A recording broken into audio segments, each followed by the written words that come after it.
Assalamualaikum warahmatullahi wabarakatuh. Perkenalkan, saya Wildan Amro Hidayat dengan NIM 280 dari kelas Jarkom M.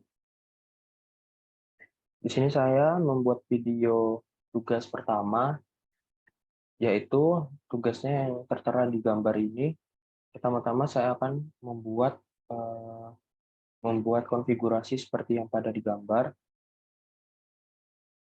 Nah, yang pertama membutuhkan 4 laptop, laptop 0, laptop 1, laptop 2, dan laptop 3. Kemudian satu buah switch di tengah-tengah. Nah, saya sambungkan menggunakan kabel ST. Dari switch ke laptop 1.0 itu pakai pas Ethernet yang 0 string 1. Nah, ini ke laptop 1 pakai yang 0 strip 2, ke laptop 2, ke laptop 3 dia pakai 0 strip 3, laptop 2 pakai 0 strip 4. Nah, kemudian saya nambahkan IP ke masing-masing laptop. Laptop 0 saya tambahkan IP 20.1. Laptop 1 saya juga tambahkan IP 192.168.30.2. Kemudian laptop 3 juga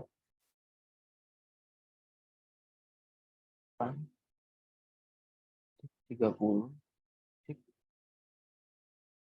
Nah, yang terakhir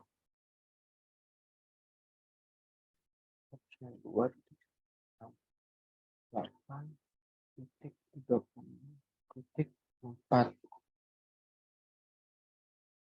Nah, ini sudah saya tambahin alamat IP-nya. Kemudian saya konfigurasi switch-nya di menu CLI. Enable, conf-t.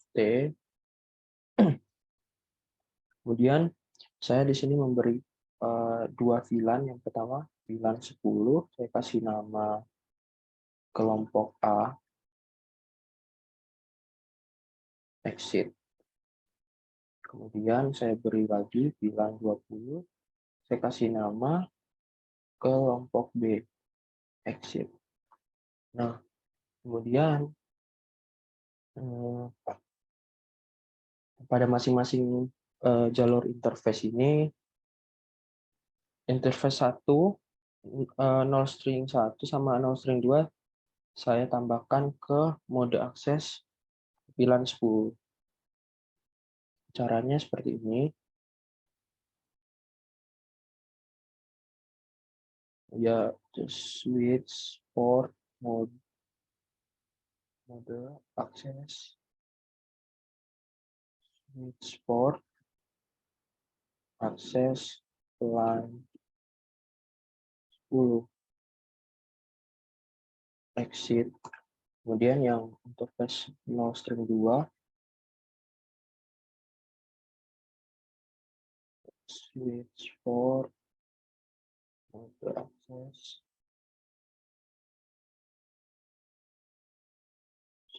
switch port akses VLAN 10, exit. Nah, untuk yang VLAN 20, saya konfigurasi untuk interface yang 3 sama 4.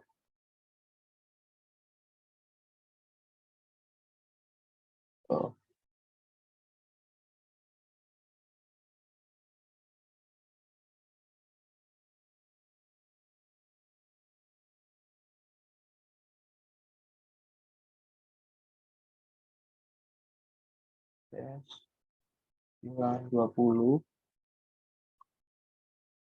interface, switch port mode akses, switch port akses VLAN 20, exit. Oke, Ini sudah saya konfigurasi semua. Kemudian saya tes untuk laptop 0 ke laptop 1 yang menggunakan VLAN 10, apakah sukses? Nah, di sini sukses. Kemudian laptop 2 ke laptop 3. Oh iya, ini masih belum kabelnya. Nah, kita tes lagi laptop 2 ke laptop 3. Nah, sudah sukses. Oke. Nah, jadi konfigurasinya seperti itu. Kemudian di sini saya akan menjelaskan soal nomor 1. Jelaskan proses masuknya frame serta keluarnya frame melalui ingress dan egress. Jadi menurut sepahaman saya yang sudah saya baca-baca, ingress itu paket yang masuk menuju interface, sementara egress adalah paket yang keluar melalui interface ini, melalui kabel ini. Jadi misalnya ingress Ethernet yang kabel ini, Ethernet 0 ini, arti ingress itu paket masuk melalui Ethernet 0, ini kabel ini interface-nya. Namun jika paketnya itu diterusin keluar menuju interface laptop 0, jadi paket itu upload bagi si klien tersebut, si ini, si switch-nya, si laptop 0-nya. Nah, kemudian yang egress itu artinya itu paket yang keluar dari kabel Ethernet jika diteruskan ke klien menjadi download bagi klien. Jadi upload bagi si interface tersebut. Jadi yang egress itu, ingress tadi itu kalau diterusin ke klien itu dia itu menjadi upload. Nah, kalau yang egress diterusin itu menjadi download, begitu kira-kira. Kemudian jelaskan proses switch membentuk MAC address table. Sepaham saya, switch itu menggunakan alamat MAC untuk mengarahkan lalu lintas jaringan ke port yang sesuai. Jadi, switch itu membangun tabel MAC, alamat MAC dengan mempelajari alamat MAC pada setiap perangkat yang terhubung setiap portnya. Setelah alamat MAC itu ditambahkan ke dalam tabel, switch itu menggunakan entry table untuk meneruskan data ke node yang lain. Nah, ketika tujuan merespon, alamat MAC akan ditambahkan ke dalam tabel yang ada di switch ini. Jika port terhubung ke switch, beberapa alamat MAC itu akan tetap disimpan ke dalam tabelnya. Nah, cara kerja switch dalam membaca MAC address itu seperti ini. Yang saya pahami, switch itu menerima broadcast frame dari PC1, misalnya dari laptop 1 ya, pada port 1. Kemudian switch itu memasukkan source MAC address dan port switch yang menerima frame itu ke dalam tabelnya, alamat tabel MAC-nya. Nah, karena alamat tujuan di broadcast itu, maka switch akan membanjiri frame pada semua port kecuali port yang menerima frame. Yang menerima frame nanti perumpamannya dia mengirim ke laptop 2. Kemudian destinasi device membalas untuk broadcast dengan unicast frame address pada PC1 ini.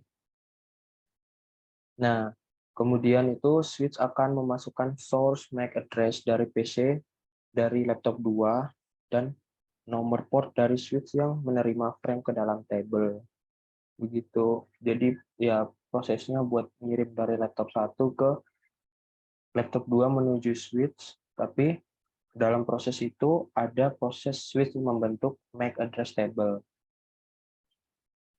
Kemudian yang poin ketiga, jelaskan proses ARP pada switch. Nah, jadi ARP itu artinya Address Resolution Protocol, protokol untuk mendapatkan informasi alamat fisik yang disebut MAC address berdasarkan informasi alamat IP. Nah, jadi ketika suatu host ini mengirim paket menggunakan alamat IP host tujuan ini,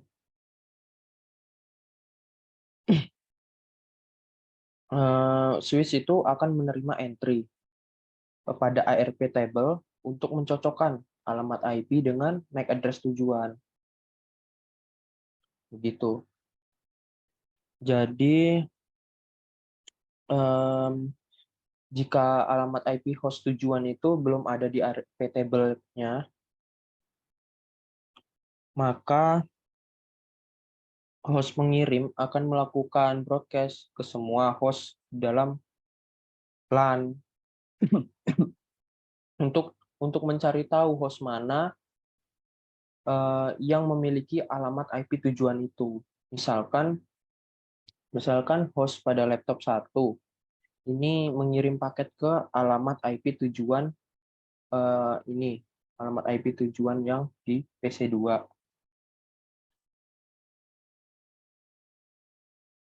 Maka host 1 itu akan nge-broadcast paket ke semua host untuk mencari tahu siapa sih pemilik IP yang tadi itu. Karena laptop 2 ini pemilik IP, maka laptop 2 ini akan nge-reply paket ke host 1. Begitu, dengan menyertai informasi MAC address dan ditambahin ke ARP table pada switch-nya. Begitu. Jadi proses request reply itu pada switch yang dihubungkan dengan switch itu, jadi itu ada proses yang namanya ARP pada switch begitu. Kemudian yang terakhir, jelaskan proses learning dan forwarding. Jadi menurut yang saya baca-baca, kalau proses ini itu merupakan fungsi yang paling utama yang switch lakukan, yaitu switch itu mempelajari alamat atau address learning. Jadi address learning itu membuat forwarding itu lebih cerdas. Tanpa kemampuan untuk membuat keputusan forwarding, switch itu akan menjadi hub. Nah, hub ini sendiri, hub itu nggak mempelajari beberapa informasi pada jaringan, dan karena itu, hub itu bisa membanjiri setiap traffic pada setiap portnya. Begitu. Sebagai contoh, eh, saya punya switch, saya memiliki switch dengan 2 host yang terhubung, yaitu laptop 0 ke laptop 1, contohnya. Terhubung pada ini, kabel fast Ethernet. Nah, ketika switch-nya ini dihidupin, itu nggak ada alamat dinamis yang diketahui dalam tabel. Kalau misal host laptop 0 ini ngirim frame ke switch, nah switch itu akan ngambil nomor port masuk dan sumber alamat MAC, menempatkan informasi itu ke dalam tabel MAC, tabel alamat MAC. Tapi apapun tujuan dari frame ini, switch itu belum tahu tujuannya, kenapa ini ngirim gitu. Ketika switch tidak tahu kemana tujuannya, nah maka yang dilakukan switch itu dia itu membanjiri frame-nya. Sekarang manfaat dari proses ini, ketika laptop 1 mengirim sebuah frame kembali ke laptop 0, nah switch akan menerima frame lagi dan menempatkan port ke sumber alamat MAC yang masuk ke dalam tabel alamat MAC. Nah, kemudian kali ini kalau switch membuat keputusan forwarding, dengan jadi dia itu, tahu letak port host laptop 0